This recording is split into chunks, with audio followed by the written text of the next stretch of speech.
Thanks for staying with us. I'm Bill O'Reilly. In the Weekdays with Bernie segment tonight, most American papers and news agencies in general covered the WikiLeaks exposure of the State Department documents. But did anyone do anything wrong? Joining us now from Miami is the purveyor of BernardGoldberg.com, Mr. Goldberg. Anybody do anything wrong?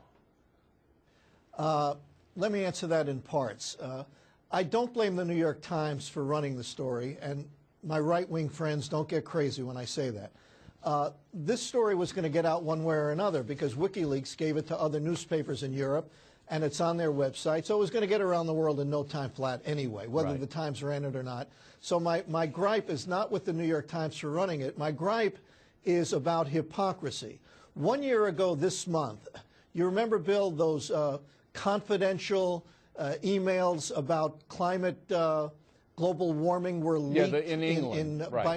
In England, right. And the New York Times science writer, who has a New York Times blog about just this subject, wrote this: "The documents appear to have been acquired illegally and contain all manner of private information and statements that were never intended for the public eye, so they won't be posted here." Aha!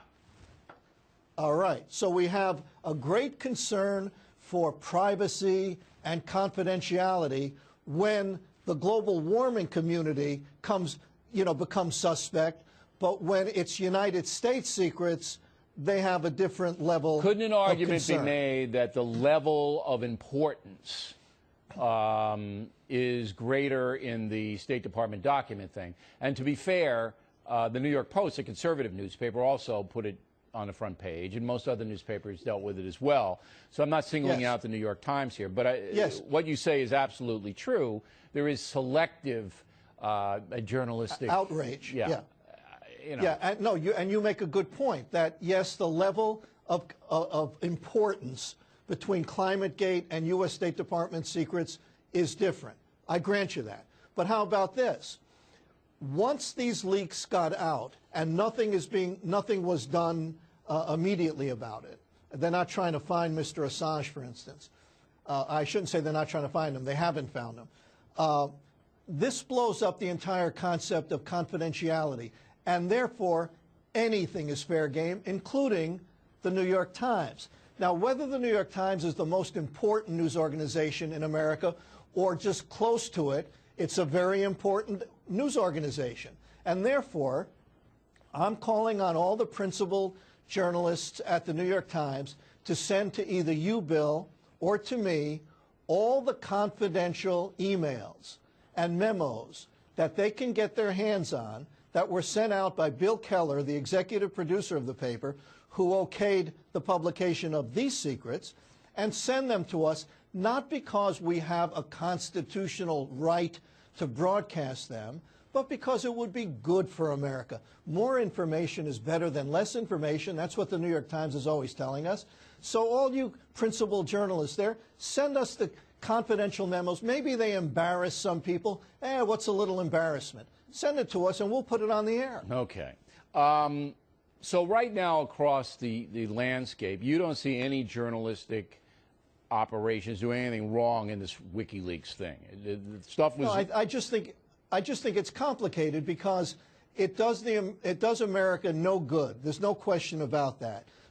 As you said earlier in the show, who's going to trust talking to any diplomat knowing that it may get out on page 1 of the New York Times 10 minutes later?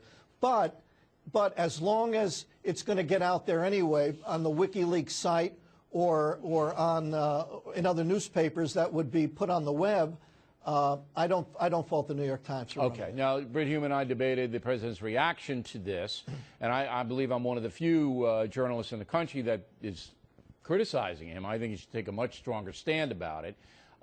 Which side do you come down on that? I rarely come down seeing both points, but Brit Hume makes a good point that if the administration makes a big deal out of it, it really makes them look like they're playing defense here. And I think you made a very good point, too, when you said it makes the administration look weak. You know what? You also said this, and I think this is the most important point. Nobody's afraid of the United States. Nobody's afraid of this administration. Absolutely not. And, you see and it that every day. That doesn't do us a lot of good in the world community. No, they had to find this Assange, and no, I'm not going to do that. All right. Finally, the San Francisco Chronicle, very, very liberal paper, broke the story about the nurses' union behind Nikki Diaz. So that's heartening to me that they actually broke that story, and you know, so now we know this whole thing was a big setup. It was politically motivated, and old Nikki, I think, is getting, you know, bucks flowing in there like crazy because she hurt Meg Whitman. Yeah, I would not deport the house servant or maid or whatever she was called. I would not deport her, but I would deport Gloria Allred.